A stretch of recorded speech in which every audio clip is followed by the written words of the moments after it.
করে এই কার্ড তৈরি করার জন্য প্রত্যেকটা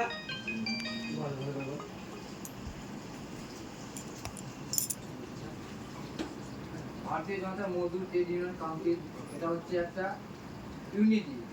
এই ইউনিটিটা হচ্ছে মানুষের সেবা করা।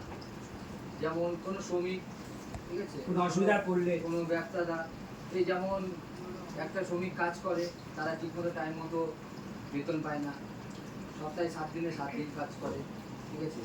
আমাদের প্রত্যেকটা যারা ইউনিয়নের মধ্যে কমিটি থাকবে তাদেরকে প্রত্যেকজনকে আধার কার্ড নিয়ে আসতে হবে, একটা পাসপোর্ট করে ছবি। কমিটিতে থাকার জন্য প্রত্যেকজনকে মেম্বারশিপ করতে হবে। যারা মেম্বারশিপ থাকবে তাদের অসুবিধা হলে আমাদের ইউনিয়ন সবসময় তার পাশে যারা হবে, ঠিক আছে। আর এই নেতৃত্বে আমি পিছনে যারা আছে একটু সামনে আসো। শুনতে পারছিস তোরা?